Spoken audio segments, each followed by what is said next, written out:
Hello, and welcome to this episode of the How to Choose Happiness and Freedom Show. I'm your host, Lauren Foster, happiness teacher and founder of Be Happy First. And this is the place where we learn to be happy and free on purpose. And it's my honor to gather guests that I want to learn from so that you can learn from them with me. And without further ado, I want to introduce today's guest, Kumari Mullin. And I didn't ask you about pronouncing your name before we started. So, Perfect. You did okay. perfect, Lauren. Awesome. Kumari is the founder of Divine Human Institute. She's an expert on energy healing and manifesting and attaining bliss, which we're going to talk about. So, welcome, Kumari. Thank you, and Hey, welcome to you too. Thank you so much for having me. I love your topic, and I love the on purpose part. Yeah, yeah, understanding that we're creating this life, right? And we get to do it however we want. Yes, it takes us into out of this randomness. What everybody thinks happiness is something that happens to you, and therefore you're happy, you know, and lucky. Or it takes us out of that expectation that everything outside has to be so, the right car, the right house, the right relationship, in Right. order for us to be happy. It's like we spend our lives searching outside of ourselves and don't realize that it's an inner journey and an inner purpose that we can align with every day and every moment, actually. Yay, and you're going to teach us how to do that. So, well, before we start, tell us, let everybody get to know you a little bit. What's your story? Sure. So my story, we were chatting before we get on, and I interestingly was a lawyer. I was just out of law school, and I worked at Legal Aid in Baltimore, legal counsel for the elderly, actually, and first, and then Legal Aid. And my father died of lung cancer in a very short period of time, very sudden. He was only 60 at the time, and I didn't know it at the time. I had no clue for many, many, many years to tell the story this way. But now looking back, somebody asked me to write my story, and I realized all the connections. At first I was like, I'm not telling people I'm an attorney. What does that have to do with being a spiritual teacher and an energy healer? But the truth is, it has everything to do with it, because if I can shift out of that logical, rational brain pursuit that I was in, probably the ultimate logical, rational brain pursuit, right? Being a lawyer, um, into this spiritual teaching, energy healing, then everyone can do it. It's not like I was born with this gift and, it just happened. It's all random. You either have it or you don't, kind of thing. And I think that's the beauty of this story. So my father died, and I don't even remember being conscious of it, but I remember the deep longing in my heart that led me to wanting to do more. I think everybody has felt that when somebody beloved to them is suffering. And I just felt like he got the best care. He was actually a doctor in his own hospital, so people were taking beautiful care of him, but he died. And I felt like I need to find out more about this death and dying process that I just watched him go through, more about my own journey, more about helping other people. I just thought more. And of course, at Legal Aid, there was another person who was following a spiritual path. And I ended up going to see her spiritual teacher or guru from India. And that led to a series of things. Very soon after that, I was finding myself in a Reiki energy healing class. I didn't even believe in it. I was thinking, I don't even know what this is. I don't think I believe it. Right. I was very, very skeptical. But there was an inner driver that was saying, find out, find out. There's more to this universe. There's more to this life. There's more to our own innate power to, I guess, ease suffering. That was the phrase that kept coming to me. I want to be able to do more in those moments where you feel so helpless, where you just want to be able to give more. And I have to say that this path of energy healing and energy medicine and spiritual awakening has put me in that enviable place, I guess, of I still grieve, I still have sadness and sorrow, but I always feel like I can give my best. that there's this whole other part of me that wasn't accessed at that time, that I now have access to.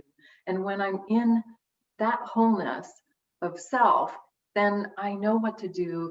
I know that I'm giving from my highest self and my highest heart. And I feel sad but complete, rather than how I felt when my dad passed, which was I didn't do enough. I didn't do enough.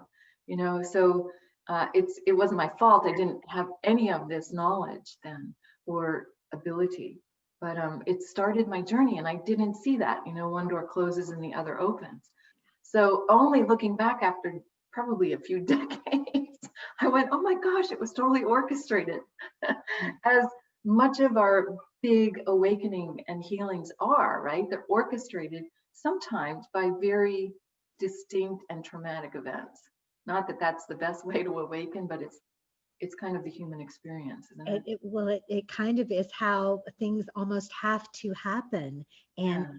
so, and what I hear in your story is the gifts that were given you all along the way. First, in the skills that you acquired learning to become a lawyer, and Yeah. having that seeking out for information, and the ability and the willingness to learn. You brought that with you into your spiritual path. I And did, and that researching, we were taught to research. I dropped long ago that I know anything. And if anything, law school made you aware of all that you don't know, and so you have to start becoming comfortable with not knowing, which is right. actually a good space to be in, Right, spiritually absolutely. speaking. And then the grief and pain of the loss of your father, Yeah. the gift from that, you're sometimes things, of course, everyone is going to die. And as we're, on a spiritual path, we understand that there can be no life without death. And So, wanting to understand that yeah, was the gift, wanting to really understand, well, this is the other piece that happened. He started showing up for me. And I can't say that before that. I was always very inward focused, and probably I didn't have these words, but intuitive. But I didn't, it wasn't really honored in my family. It was very much a logical, scientific oriented family. So whatever I had wasn't expressible really. But what happened was his spirit started being with me after his death, and it was undeniable. There were experiences where I would demand, show me patient, and I'd get this little pinky um, thing rise up, and we used to do that in church. It was like a little family affection moment. We grabbed pinkies in church together, and so I would ask for validation. Is this you, Dad? I was singing some of our favorite songs in the car, and that's when it came from that connection. And I swore I felt him sitting next to me, but I had never had those experiences, and I didn't want to label them as a ghost or anything. I was just like, this feels very much like you. Is it you? And I asked for a sign, and my pinky was pulled up, and things like that were happening. So I was given different validations of what happens beyond death. That he was certainly fine and able to connect with me, and I didn't tell anybody for probably a good year. A dear friend said, I'm really worried about you. You're not grieving enough. Your father died and I haven't seen you cry. And it wasn't that I never cried, but I was having this whole other experience of beyond death. And that's what I really wanted to convey. I wanted to have that understanding so we no longer have this tremendous fear and sorrow and suffering. And we learn how to have that connection. And I didn't even know it at the time that that's what I wanted to give others. But because I was afraid to share that was what was happening, it seemed at that time really unconventional, if you will. Come to find out, all of my clients over the years have had those experiences, either with family members or most often with their animals. They'd feel their kitty walking across the bed at night, or their deceased doggy sitting at their feet, or but they wouldn't tell anybody because they thought everyone's going to think I'm nuts. So, yeah, people will think I'm weird. yeah, so it became not just easing suffering, but really diving deep into the mysteries, the life mystery and death mystery, and sort of unraveling that so we're not so terrified and feeling so helpless. Right. And I'd forgotten that part.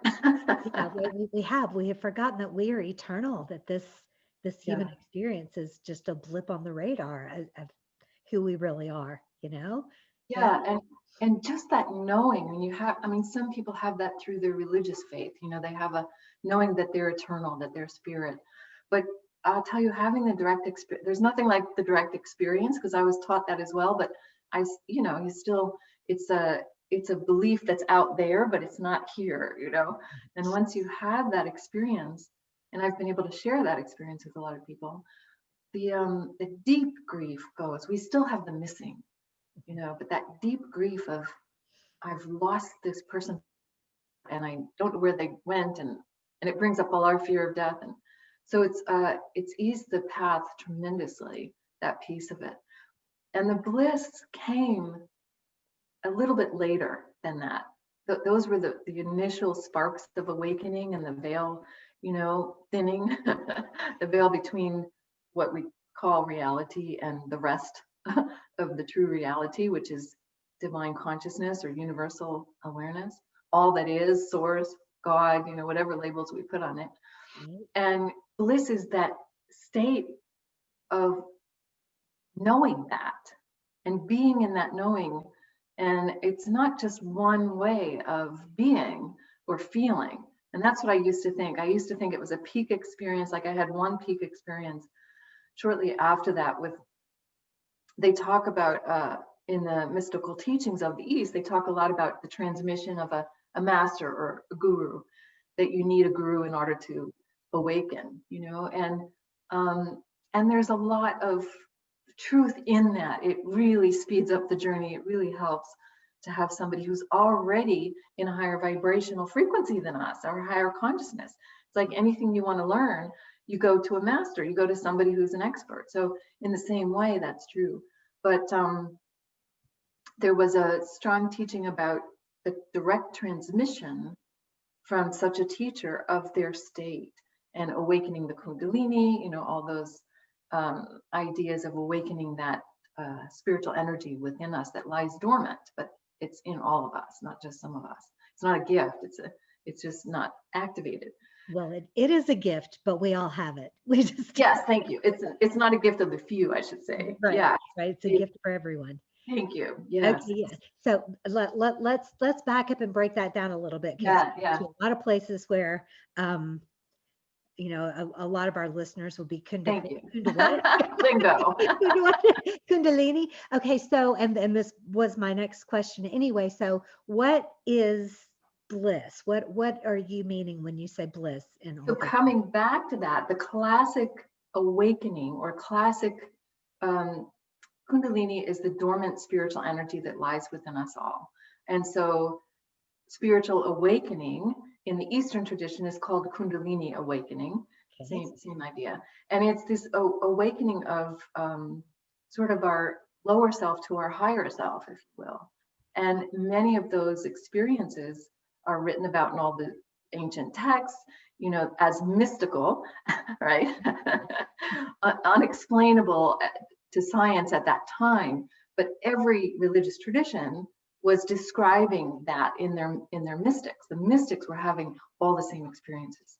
So that's kind of cool when you realize it's not just one way or one thought, but that everybody that went deep, deep, deep into their tradition could access these higher consciousness states. So bliss is what comes up when I say that. And it was initially, it felt like a total gift. It felt like nothing I could be on purpose about, right? So it happened in a moment when I was driving, actually, shortly after a retreat with my teacher. And it was about prosperity and abundance, which I felt like I hugely misunderstood and didn't have any of at the time. I was working in legal aid, you know, very low pay, a mountain of debt, and I was desperate to figure this out. So I took this course, and I felt like total dud. The whole course, nothing was happening. I was sitting, and they were teaching, and they actually taught initially about going for happiness rather than all the things. They asked everybody in the audience, you know, what's your greatest desire? And people raised their hand and said, a beautiful home on the hill, you know, a fast car, all the things you might think of, a wonderful relationship, kids, financial prosperity, all of it. And finally the teacher said, why do you want those? And underneath all of them, broken down, was happiness. People thought that if I have this, I'll be happy. If I have that, I'll be happy.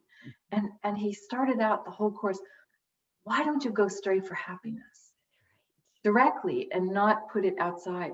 And so on the drive home from that, when nothing happened for me, you know, I was feeling like a total dud, right? We all do that. We sit, we have these classes or experiences, we're really expecting the big ahas, and nothing happens. We get so frustrated. Well, that was me. 3 days and bupkis, sitting for 12 hours. And driving home, something happened where everything in my vision shifted. I started looking around and I would see, I can only describe it as waves of scintillating light flowing through everything I looked at, trees, leaves, grass, cloud. Everything was glowing and emanating, but it was also in this subtle waveform of light and radiance and luminosity. But it wasn't just a visual, it was a full-on bliss. I didn't have the word at that time. Full-on connection, awe, inspiration, feeling like I was the tree that I was looking at, that I was the leaf, that the leaves and the trees were waving to me, were honoring me, were blessing me, and I was blessing them with my gaze, with my thought, with my, in other words, it was a total interconnected play of this divine conscious, exquisite euphoria. Other people might say it was a really good trip, you know, some hallucinogenic or something. But and that's why people take them, right? To have these experiences. And it went on and on and on until I finally thought, you know, I'm driving on the Washington, D.C. Beltway. This might not be safe. And as soon as I had that fear that I was driving at 85 miles an hour and in this altered, clearly altered state, it shut down. But I started thinking, well, is this just seeing life? You know, I looked at living things first, trees, and I literally felt like every tree was saying thank you to me. You know, there was the deepest gratitude and appreciation and reverence and awe. And so I looked at the road itself, and sure enough, I saw the same light waves emanating. It was like nothing was really solid.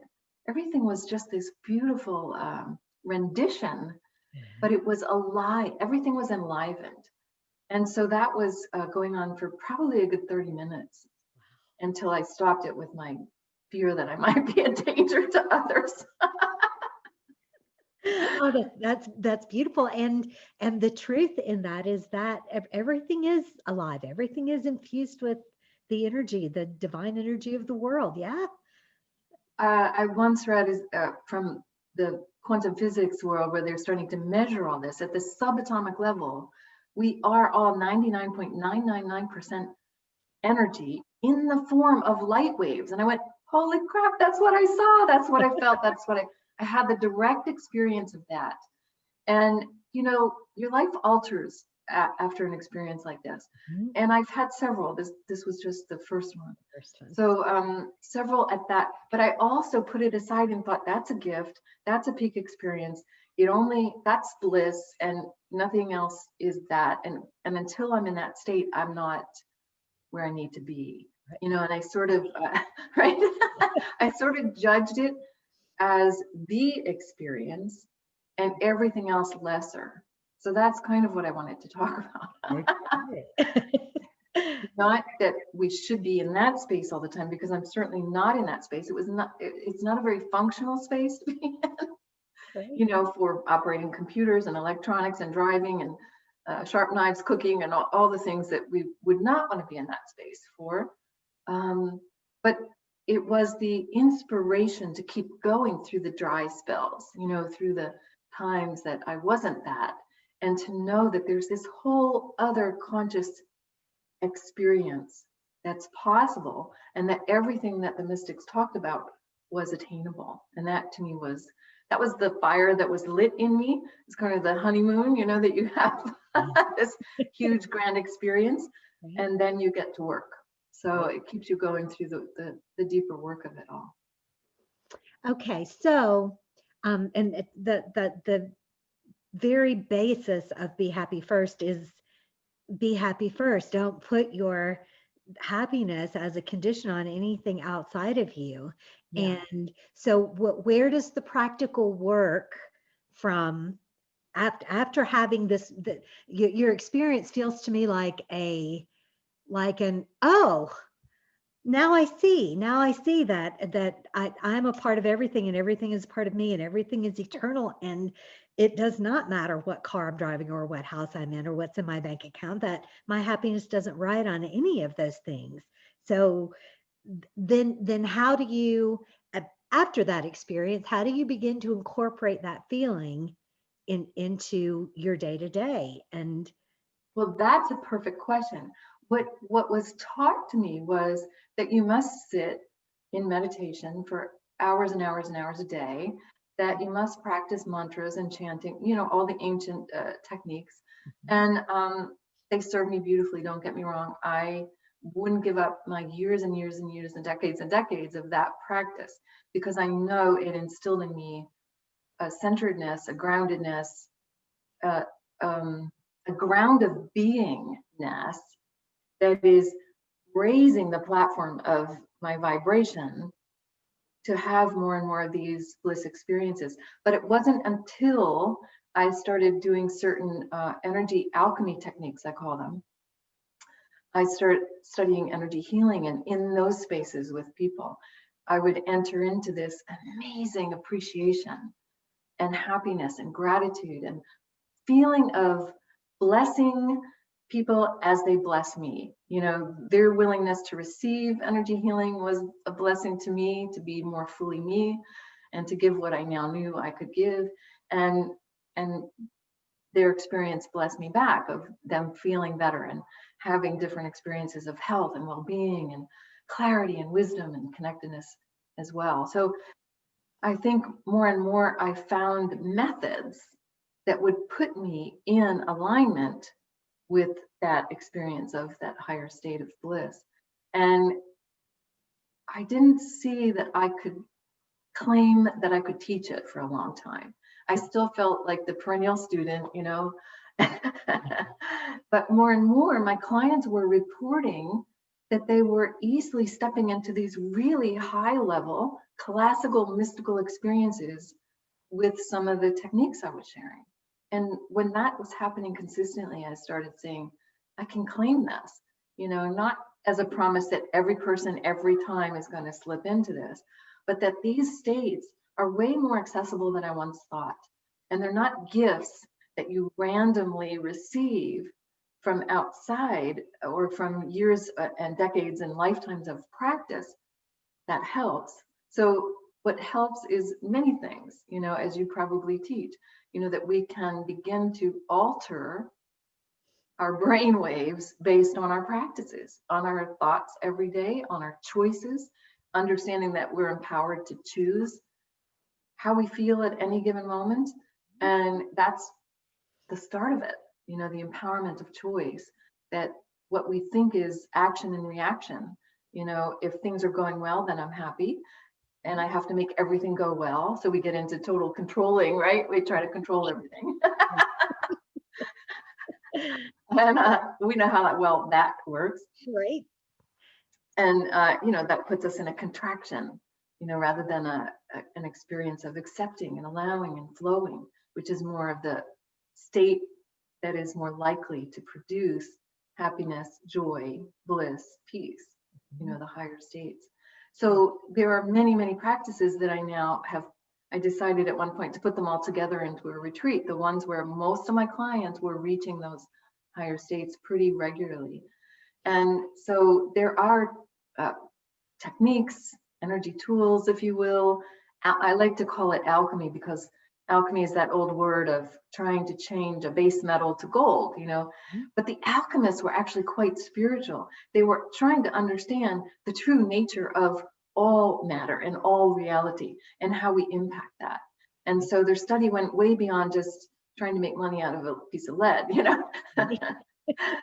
It exposed them to all the ways, like you said earlier, that we manifest our reality, that we understand the connectedness of all of us, and that we are a huge part of co-creating that reality. Right. So do most of your clients come to you we're talking about mystical experiences and the spiritual awakening.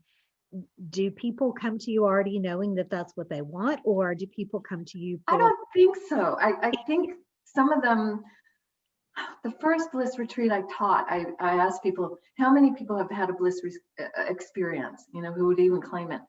And maybe half, you know, kind of. And down to some people didn't even believe it possible and didn't even know what bliss was. So I think there's quite the range. I would say that people come to feel better. They come for more well-being. They come because they know they're missing out on something. And I don't know that they always have a very clear vision of bliss. It's only recently that I have that, you know, recently meaning the last 7-8 years or so. But I've been teaching energy healing, energy medicine practices and alchemy and meditation and spiritual practices for 30 years. So it's only lately that I have felt, I guess, confident to claim that piece and hold myself out as I can pretty assuredly get you the elements to start building your platform to more happiness to start, which turns into a higher level of joy that we call it. And then ultimately these states of pure flow, pure connection, pure peace and bliss and greatest understanding and wisdom and everything we want. But I don't know that people might say they wanted, but I don't even know that I had a clue. And until you have an experience like that, it's something you can read about, but it doesn't really make sense until you're in it. Right. And it almost feels like diversity and pain and trauma bring people to this area. I'm tired of being broken and poor. Yes. I'm tired of being sick, and I'm tired Yes. of being whatever, whatever, whatever. Maybe this will help me to get those things that I want. And I'll take however you come to that choice. I don't judge. I don't ask people to be believers before they have direct experience. As a matter of fact, I kind of like that. To me, it's healthier, yeah. you know, to come in with I don't know, I'll check this out versus, oh, I believe you're gonna save me, you know. Right. Yeah, it's a healthier balance of, I ask people to get into 51%. Do you think it's possible that you can be happier and that you can continue expanding that state till you can be in this highest consciousness, higher mind, higher self, higher access? And I think the proof's in the pudding always for everyone. And I only teach things that have produced that for me. So they're time tested. I don't just grab what everyone else is saying. The things that have worked for me and all of my clients is what I teach. So yeah, I don't expect that people are all mystical about it, you know, and wanting that. That comes later. A lot of times they came to me because their animals were sick. You know, I was working a lot with animals over the years. And boy, that was a driver for many people. They won't do their own spiritual or personal growth work because maybe they just don't have a clue what that is, or they're just scared of unveiling, you know, the shadow side and the painful parts and all. They don't want. But boy, as soon as their beloved pets are in trouble, so I used to say that the animals are bringing everyone to their spiritual work. You know, I can totally understand that because, I mean, decades ago when I was very, I don't know, if somebody said, oh, it's a pet psychic, I would go, whatever. But we can't. But isn't it so much more freeing to have a more open mind and to be so unattached to any old beliefs or things like that? But our pets can't tell us, and we can't read their minds. And the idea that somebody else might be able to give us insight into what's going on with them, I get that. And what a great gift that we domesticated animals so that they could lead us on a spiritual path. I think that's lovely. And they wouldn't call it spiritual. They would just say, I want to feel better too. Right. And this over here feels good to me. Why don't you do more of this? And some of them are very, very aware, and conscious. They're on a scale of evolution as well. So some of their consciousness is highly, highly evolved, and some is middle, and some is, a little less. But they trust their feeling body. They trust energy that feels good to them. You're talking So about animals. they haven't let go of that like most humans have. Gotcha. That's really interesting. I'm gonna spend some time looking into the eyes of my pets today and see if I can tell what level they're on You vibrationally. know what the easiest communication is, and the one that we mostly can recognize. This might surprise you, but it's a deep, heartfelt hello. When you come from it, I had a client. I was doing a podcast with her, I think, and I was in Orlando at the time, and we were walking in a park afterwards, and she was walking behind me, and I was just doing my walk, and I was saying hello to everyone. There were a lot of animals out, people walking their dogs and squirrels and birds, and there were swans in the lake. And by the time we got to the lake, the swans were right, but I wasn't noticing because I was just saying hello to everyone. Well, she talked about it later, and she said, that thing you do when you're out. And I said, what are you talking about? She goes, you're like the Pied Piper. And I said, I'm not sure what you mean. And she goes, remember in Orlando at the lake when all the animals, they were all spread out around the huge lake and park. They all, by the end, were all around you. They all wanted to get in your energy, in your sphere. She said, the swans, when we started, were across the lake. And the closer you got, they just started swimming to you as soon as you came. And by the time you were at the lake's edge, they were sitting there. And I said, I didn't notice that. And she said, are you kidding me? It was so obvious. She said, I saw dogs pulling their owners to be on your path. She said, what are you doing? You're calling them all in. I said, not in the sense of that. I'm just in my heart saying hello. And there's nothing that feels so welcoming and so juicy and so brilliantly loving than a heartfelt hello. And so animals are doing this a lot. So you might just play with the hello, and everybody on the call just practice saying hello with that open-hearted, I really appreciate you. Yeah. And even when they're out of the room, you may find that they often come right in. Because it's the energy, you see, it's the energy that you're in that they haven't let go of understanding that means something, and that's a good thing. They haven't shut down the spidey sense of feeling.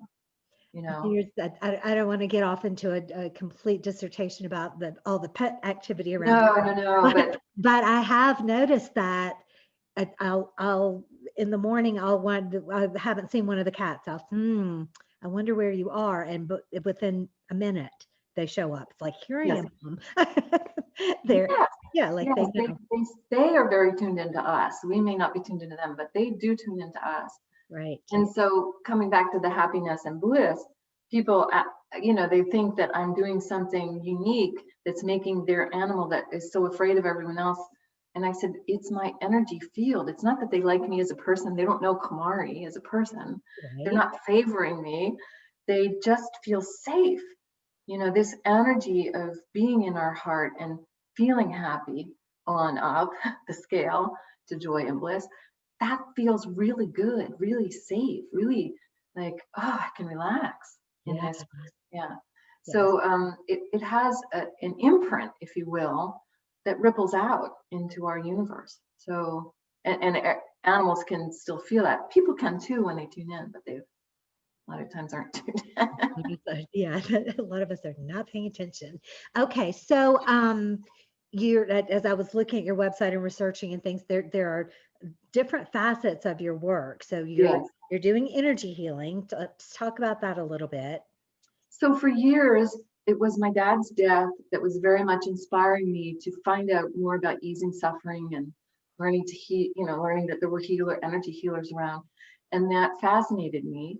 And as I started practicing with many, many people, that the animals started showing up as well. People said, well, if you could help lower my blood pressure, maybe you can help my animal. And I started noticing that as I tuned in to the subtle energy body, which everyone has, in the quiet stillness of being that transmitter. It's not my energy, but I'm flowing universal life force energy, which is what Reiki means. It's a Japanese word for hooking up through this system of attunements or initiations from the master to the student. Also very spiritually, it came about spiritually, but it's a direct transmission practice so that each master awakens that connectedness within each student.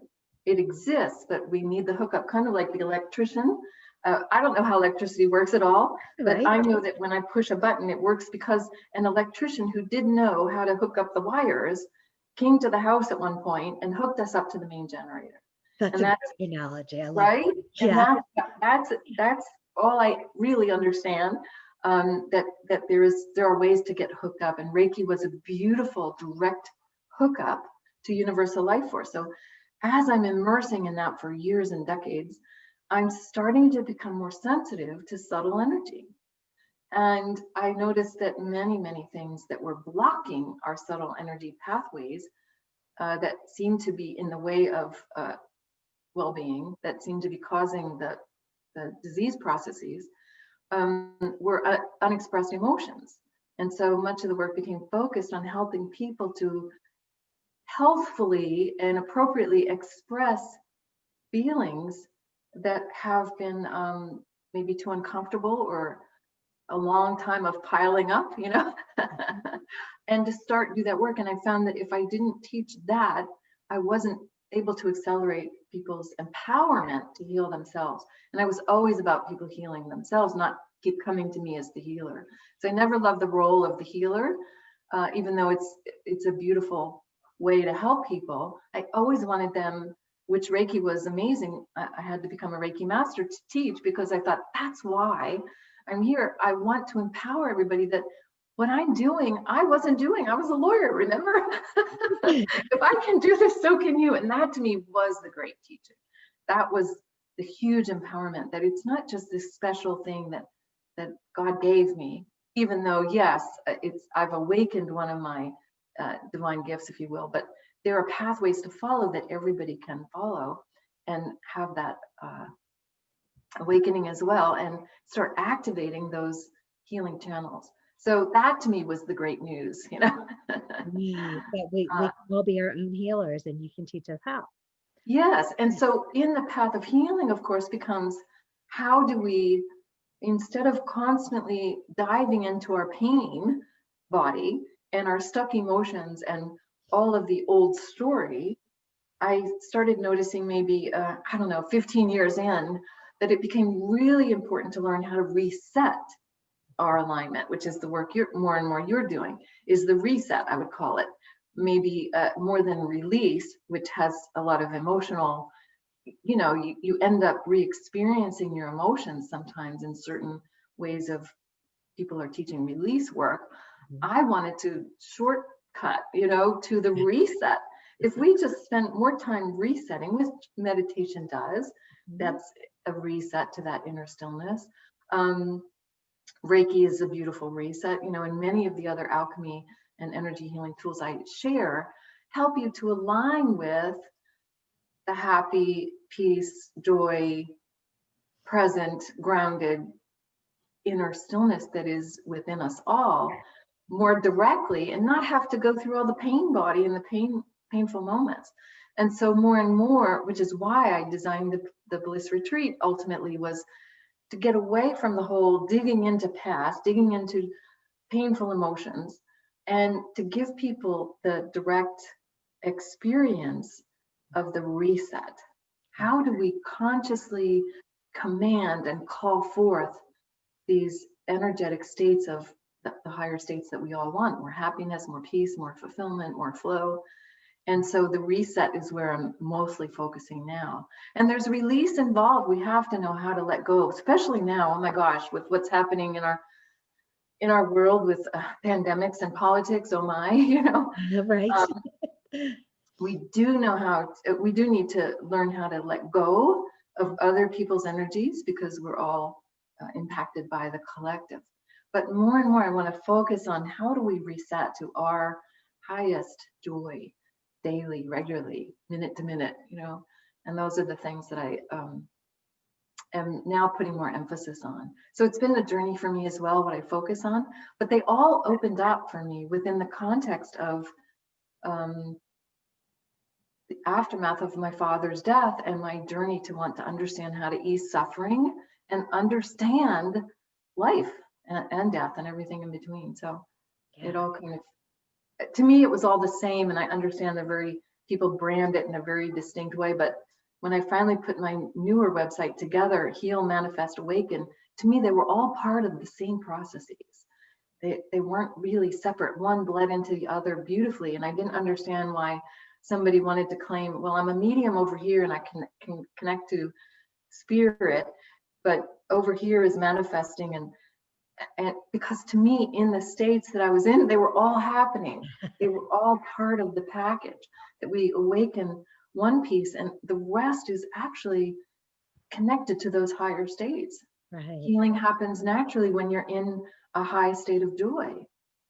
You know, we don't have to focus on the disease or the illness pattern. The higher state will bring about the fulfillment and healing in the body. So to me, they all flow together, but I understood that people had segmented ideas of all these things. Yeah. So I mean, I'm in the process of writing the Happy and Free on Purpose is the working title. I don't know if it will wind up being that, but it's that everything that we think we want it because we think it's going to make us happier. And Yes, the original question, what do you want? Why not go straight for happy?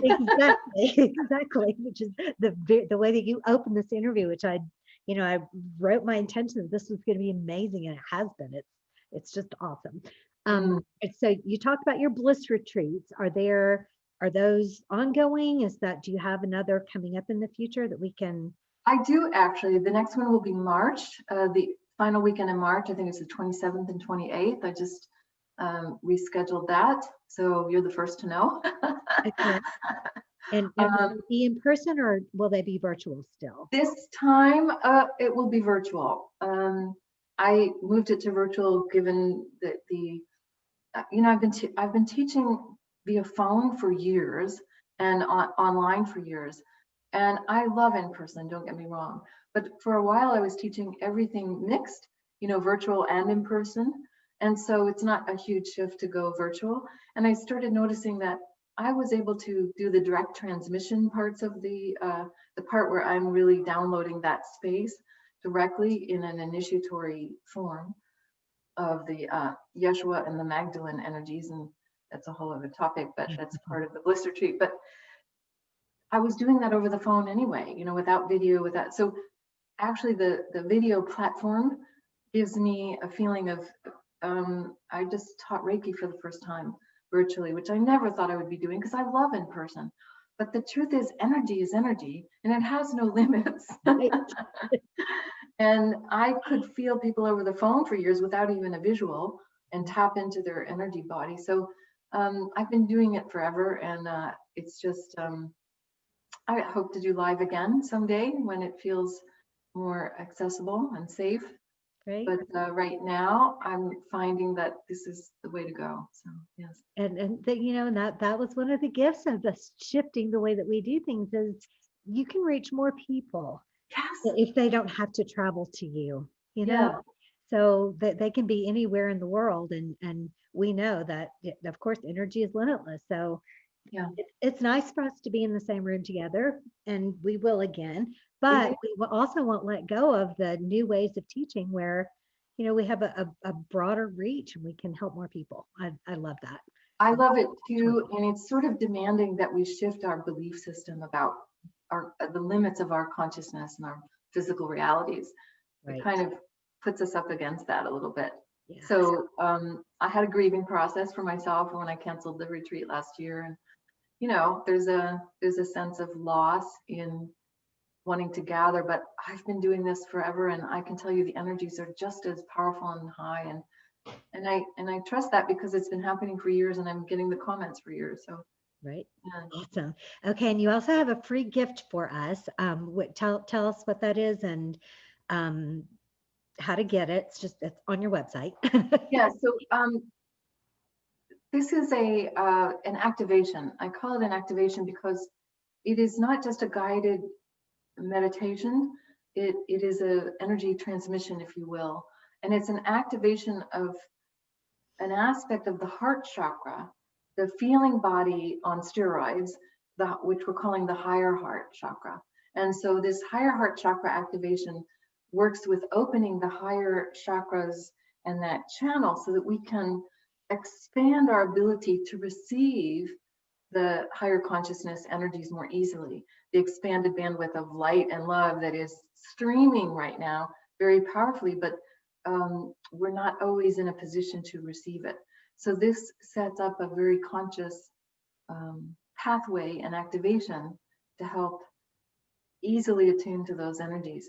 And when I first recorded it, it was all channeled, if you will, directly guided. It was so powerful that I had to re-record it and tone it down because people were having such physical openings that most of our, and this was years ago, it's a different version now, but I actually had to ask the consciousness that was coming through me, the guides, if you will, to tone down the energies so that it would be more easily integrated into the body, because it was almost like a blasting open of the throat chakra with the heart, so it's that ability to not only be more open and compassionate, but to actually be in alignment with and express that.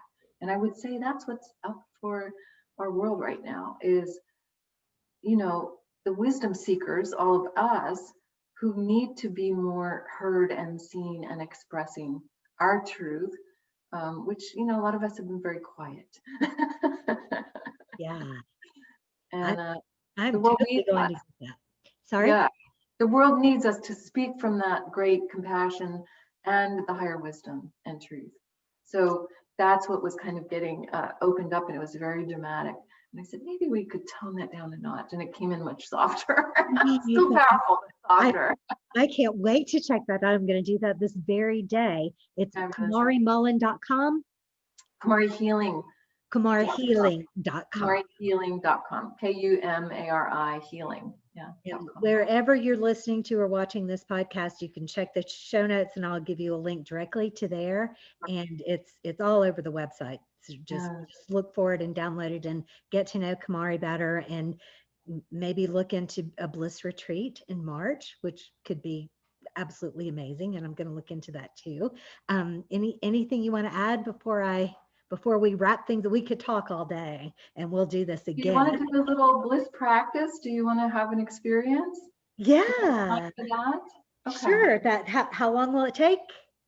We can do a short version, maybe 3 minutes. Okay, we definitely have 3 minutes. Absolutely. Okay, beautiful. I love the experientials. We can talk and talk, but the proof is in the experience. Mm-hmm. So the thing I want to lead people into is 2 vibrational states that they're going to be disarmingly simple, but they're really, really powerful. And the first is present.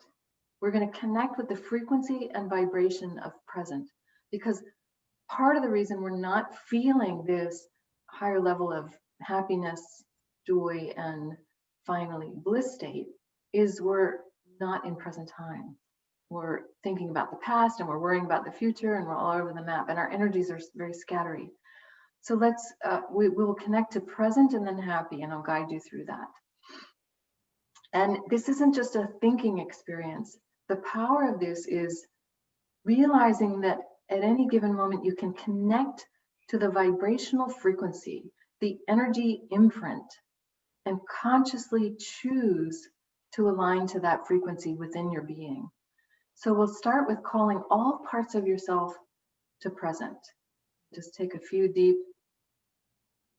breaths where you slow down breathing.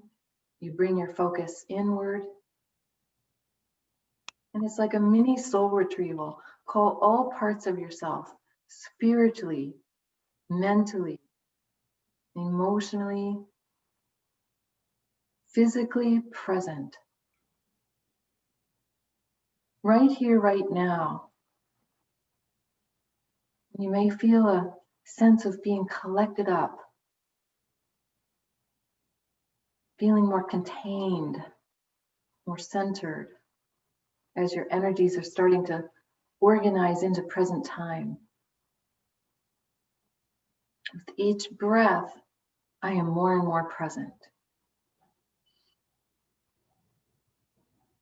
Present.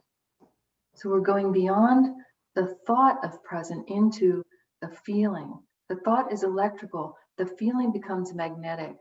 We want to align with the electromagnetics and command that present alignment consciously. Present. And just notice how this feels from a few moments ago. Just observe, be the witness.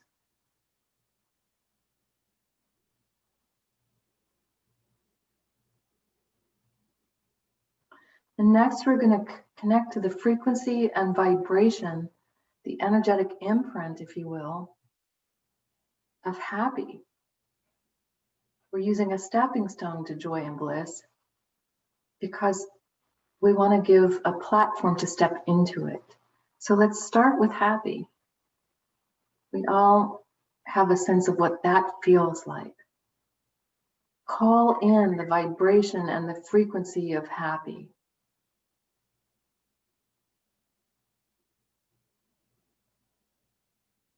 Because you can. You have choice. You have the power to call forth any state or energetic alignment that you choose in any moment. And every part of you starts tuning into that.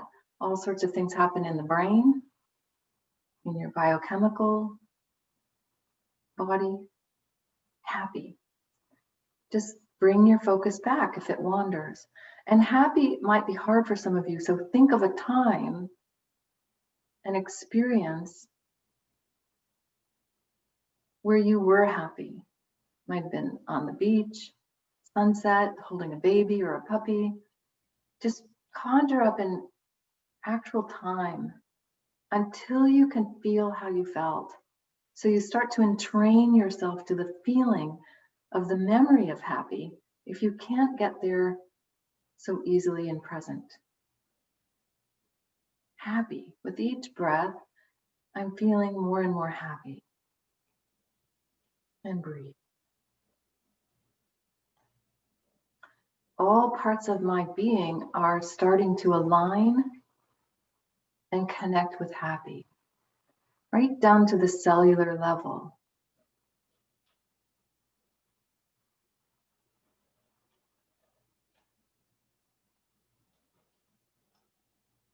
Just notice that shift.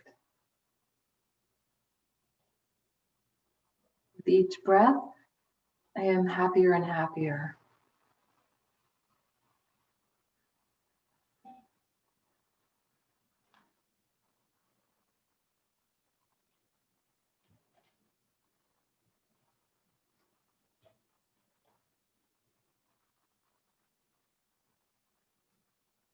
And you can even allow your lips to turn up into a smile. It sends a signal to the brain to release endorphins. It's a beautiful practice in yoga. They always say have a little smile playing on your lips. And that's to trigger that state of contentment, that ever-present contentment that's possible, that moves you into happy.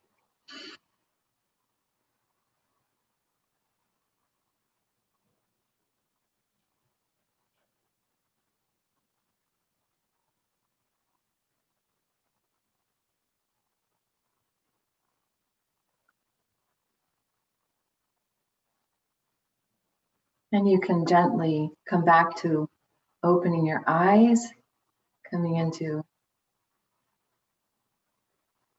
your awareness of your environment, holding that inner awareness of present and happy. How was that? Loved it. Loved it. Loved it. That was great.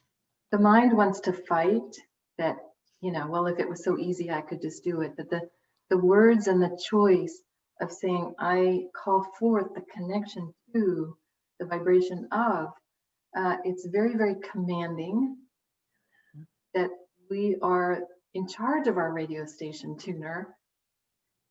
And no one really taught us that, rather than being in reaction to. Once we take charge of that radio station tuner, saying, I can set my dial wherever I want, then whoop. Yep. And this is what I tune into. Awesome. I love it so very, very much. Thank Wonderful you so place much to for start. being Yes. here. Yeah. Yeah. So wherever you're listening to this or watching this, look in the show notes and you'll find the links to connect with Kumari and get your free gift. And I'll be live on Facebook tomorrow to tell you about my experience with it, because I'm going to try it tonight. So anything else you want to add before we close up for today, Kumari? There's so much to share, but I think in this moment, I want to let everybody know how powerful a creator they are, and that in any given moment, they can choose happiness, choose contentment, choose peace. Awesome. Yeah. Awesome. Awesome. Okay. So next week, I'm going to be back with a psychic medium. Her name is Dana Michelle. Anyway, I'll tell you more about her, but that's going to be so very, very exciting. In the meantime, say goodbye to Kumari and join me next week. And in the meantime, remember that happiness is a choice and you can always choose to be happy first. I'll see you next week.